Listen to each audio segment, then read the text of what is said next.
வரகரிசியில புரோட்டீனும் இருக்கு, ஃபைபரும் இருக்கு. அது போக ரத்தத்துல சர்க்கரை அளவையும் கட்டுப்படுத்துது. ஹார்ட்டுக்கு ரொம்பவே நல்லதுங்க. நான் இன்னைக்கு வரகரிசியில ஒரு கிச்சடி பண்ணியிருக்கேங்க. நான் 3 பேருக்கு சின்ன டம்ளர்ல 2 டம்ளர் அளவுக்கு வரகரிசி 5 மணி நேரம் ஊறணும்.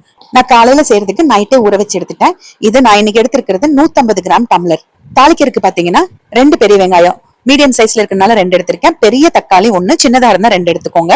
பச்சை மிளகாய் ஒரு 5 எடுத்திருக்கேன். கருவேப்பிலையும் இஞ்சியும் எடுத்திருக்கேன். எல்லாமே கொஞ்சம் வெட்டிக்கலாம். இஞ்சி கட் பண்ணிட்டு இடிச்சு வச்சிருக்கேன். பச்சை மிளகாவும் கட் பண்ணி வச்சுட்டேன். பெரிய வெங்காயம் கருவேப்பிலை கூட கட் பண்ணியே வச்சுட்டேங்க.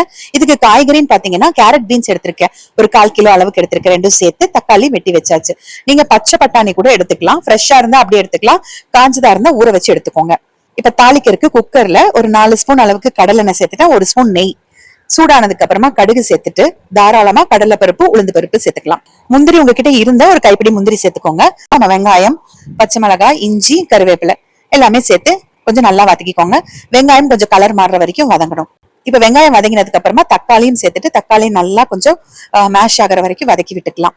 கொஞ்சம் நல்லா எண்ணெய் பிரிஞ்சு வர வரைக்கும் வதக்கிக்கோங்க. அப்பதான் உங்களுக்கு டேஸ்ட் நல்லா இருக்கும். தக்காளி வதங்கினதுக்கு அப்புறமா நம்ம எடுத்து வச்சிருக்கிற காய்கறிகள் சேர்த்துக்கலாம்.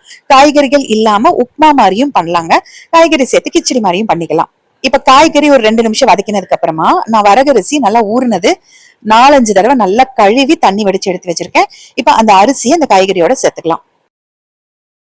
வரகு சேர்த்து 2 நிமிஷம் வதக்கினதுக்கு அப்புறமா 1:3 ரேஷியோல 2 டம்ளர் வரகு அரிசிக்கு 6 டம்ளர் தண்ணி சேர்க்கணுங்க. இந்த மக்கு பாத்தீங்கன்னா 3 டம்ளர் பிடிக்கும். அதுல 2 மக்கு நான் சேர்த்திருக்கேன். இப்ப கொஞ்சம் மஞ்சத்தூள் சேர்த்துக்கிறேன். அதுக்கப்புறமா பொடி உப்பு 1 ஸ்பூன் அளவுக்கு சேர்த்துக்கிறேன். அவ்வளவுதான். நல்லா கலந்து விட்டுட்டு குக்கர் மூடி வச்சிடலாம். இப்ப குக்கர் மூடி வச்சுட்டு நல்லா ஆவி வந்ததுக்கு அப்புறமா வெயிட் போட்டு கரெக்டா 5 விசில் விட்டீங்க அப்படின்னா வரகு அருமையா வெந்துரும். ஏன்னா நைட் ஃபுல்லா ஊறியும் இருக்கு இல்லையா, அதனால நல்லா வெந்துரும். குலைவா வெந்திருக்கும், சாஃப்டா இருக்குங்க. ஒரு கைப்பிடி கொத்தமல்லி தலையும் சேர்த்துக்கலாம். சேர்த்துட்டு கலந்து விட்டுக்கோங்க. நம்ம நெய் சேர்க்கறது முந்திரி சேர்க்கறது இது எல்லாமே நம்ம விருப்பம் தான். வேணும்னா சேர்த்துக்கோங்க, வேண்டாம்னா விட்டுடலாம். கலந்து விட்டுக்கோங்க. அப்படியே சர்வ் பண்ண வேண்டியது. சுட சுட சாப்பிடறதுக்கு நல்லா இருக்கும். இதுக்கு தொட்டுக்கிறதுக்கு தேங்காய் சட்னி நல்லா இருக்கும். நீங்க மத்தியானம் லஞ்சுக்கு எடுத்துட்டு போய் சாப்பிடறதா இருந்தா கூட ரொம்ப அருமையா இருக்கும். வரகரிசிக்கு பதிலா நீங்க சாமை குதிரைவாளி திணையில கூட இதே மாதிரி கிச்சடி பண்ணலாம். நீங்களும் செஞ்சு பார்த்துட்டு எனக்கு எப்படி இருந்ததுன்னு கமெண்ட்ல சொல்லுங்க.